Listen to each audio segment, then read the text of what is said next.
Gukes yang sedang terjatuh harus melawan Anies Giri di babak ketujuh turnamen Tata Steel 2026.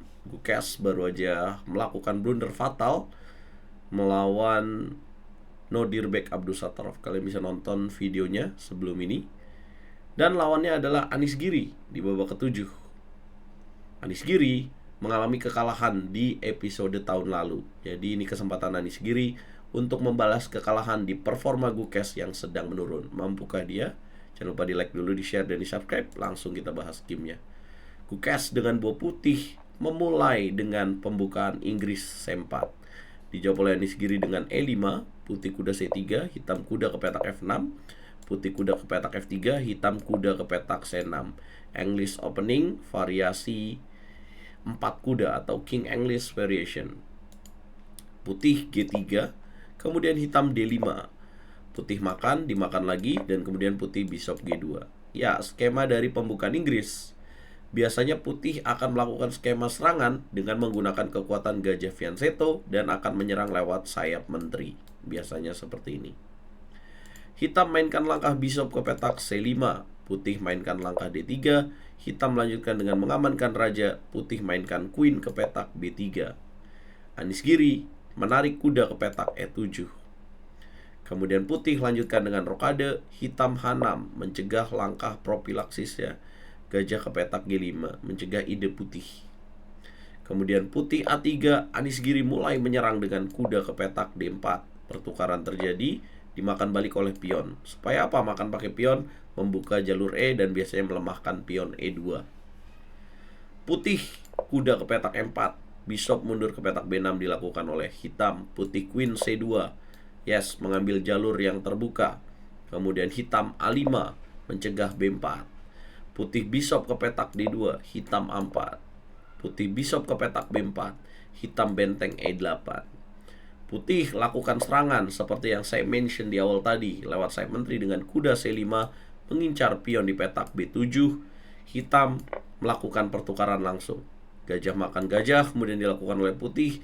Hitam kuda F5, yes, membuka jalur E. Putih gajah ke petak M4. Anies Giri melakukan langkah kreatif benteng A6. Ya, idenya mau rook cliff ya, benteng pindah ke sayap raja atau ke jalur E. Putih yang nggak mau ditekan terus pion E-nya, Gukes mainkan langkah E3. Anies Giri menerima pertukaran, dimakan lagi oleh pion, dan Anies Giri lakukan serangan lagi dengan queen ke petak G5, mengancam pion E3. Gukes milih langkah benteng F4. Kenapa ya dia nggak queen F2? Saya juga penasaran nih. Apabila queen F2 maka hitam akan B6. Langkah ini terpaksa membuat pertukaran gajah dan kuda harus dilakukan ya, karena mengincar pion E3. Kalau gajah D4 maka akan terjadi kuda D6. Enak buat hitam katanya. Nah, kalau misalkan makan F5 maka dimakan lagi, makan lagi, makan lagi, makan pakai benteng, dan kemudian makan C5. Ini seimbang juga sih ya. Itulah kenapa Anies Giri setelah game ini dia bilang Gukes bermain untuk tidak remis. Nah, jadi dia bermain untuk tidak mencari hasil remis. Itulah kenapa dia benteng F4. Wajar aja sob, baru aja mengalami kekalahan brutal dengan blunder amatir. Dia pengen cari obatnya dong setelah kekalahan yang pahit kemarin. Tapi apakah dia bisa menang? Dan ini keputusan yang tepat. Anies Giri mainkan langkah B6. Putih mainkan langkah meragukan queen C4.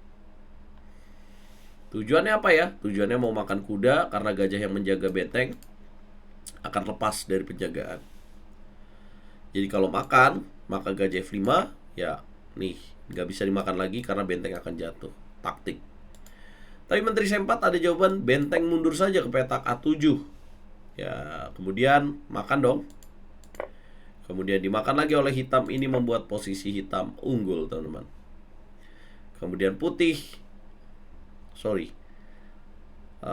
ternyata nggak makan ya, tapi setelah benteng A7 lebih memilih gajah B4 ya, karena makan unggul buat hitam. Gajah B4 dia pilih. Kenapa juga nggak gajah D4? Karena ada kuda D6 ya, nanti terjadi pertukaran ini. Jadi ternyata lebih pilih gajah B4 guys. Kemudian hitam lanjutkan dengan C5. Nah, langkah menarik lagi dimainkan oleh Gukes. Mengancam balik dengan Queen ke petak B5. Padahal gajah F5 lebih terbaik. Tujuannya ancam benteng. Nah, disinilah hitam mainkan langkah perpindahan benteng, menyusun teknik baterai sambil menjaga benteng dengan benteng A ke petak E7. Putih harus menjaga gajahnya, gajah ke petak D2. Nah, sebenarnya di posisi ini ada langkah yang menarik, teman-teman. Ada langkah brilian mungkin yang bisa dilakukan oleh hitam. Tapi Anies Giri miss di sini. Kalian bisa tebak apa langkahnya? Ada langkah ini, guys. Kuda makan pion G3, dimakan lagi, atau makan gajahnya dulu, sacrifice rook. Kalau dimakan pakai pion, maka queen ke petak G3. Kalau raja ke petak H1, maka queen H3. Kemudian cek lagi. Kemudian apabila masih raja petak H1, maka dimainkan langkah benteng D8. Ya, kalau misalkan queen ke petak E2, kemudian ada langkah gajah A6. Atau di skak dulu ya, skak dulu, raja ke petak G1 dan gajah ke petak A6. Supaya mencegah ke sini. Kalau misalkan queen ke petak F2, maka benteng D6. Nah, maka terpaksa harus ditukar dong queen ke petak G2. Nah, kalau posisi begini katanya enak buat hitam. Karena hitam dapetin pion B2. Ya, tapi ini terlalu jauh ya. Dan Anies Giri tidak melihat itu, mungkin tidak menganggap itu sebagai sebuah keunggulan. Dia lebih pilih kuda ke petak D6. Putih makan pion B6, gajah di petak E4 dimakan balik, kemudian makan pion E4, makan lagi, queen ke petak C6. Kemudian hitam queen ke petak G4, menjaga bishop, memberikan pion C5, dimakan oleh Gukes. Dia tidak sadar itu adalah jebakan untuk benteng C4, dan Gukes melakukan blunder, harusnya queen D5, dia queen D6. Apa blundernya, teman-teman? Blundernya jadi kosong nih diagonal ini. Anies Giri langsung ambil setup queen M4. Buat kesini bisa, buat kesini juga bisa. Ya, putih kemana? Ya, jadi kalau menteri di petak D5 tidak ada setup queen M4. Putih panik, raja ke petak F2 dimainkan. Kemudian hitam bishop ke petak B7. Kemudian putih mainkan benteng F1, hitam benteng C6. Putih queen D8, hitam raja ke petak H7. Putih bishop C3. Dan lihatlah langkah brilian yang akan dimainkan oleh Anies Giri. Apa langkahnya? Sacrifice the rook. Boom. Buat apa tuh? Kalau dimakan, maka queen ke petak G2, raja ke petak E1, dan boom, gajah ke petak A6. Ancaman benteng, ancaman checkmate. Tidak mudah untuk direspon. Gukes kalah lagi. Kalau dilanjutin kemana? Benteng ke petak F2, maka ada queen G1, langsung jatuh bentengnya. Kalau bentengnya kabur, queen ke petak E2, nggak ada skak. Nah, inilah kesalahan-kesalahan yang dilakukan oleh Gukes ya. Termasuk kesalahan yang paling sering dilakukan adalah kesalahan memindahkan queen ya, teman-teman. Berkat kemenangan ini adalah revenge ya, balas dendam yang manis dari Anies Giri. Dan ini kemenangan pertama Anies Giri di turnamen ini setelah mengalami awal yang sangat berat, blunder melawan Vincent Keimer ya di babak pertama, dan akhirnya dia bisa menang. Bahkan hebatnya, dia berikutnya menang lagi lawan pimpinan klasemen Abdus Sattorov. Saya akan bahas di game berikutnya. Apa komentar kalian? Dan ini adalah pimpinan klasemen sementaranya sampai selesai babak ke-8 ya, babak 9 nanti malam karena kemarin libur.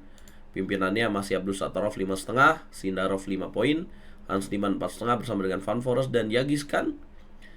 Anies Giri berada satu level dengan Gukes dengan 4 poin bersama dengan Vincent Keimer. Siapa yang akan jadi juaranya sob? Coba komen, jangan lupa like, share, dan subscribe.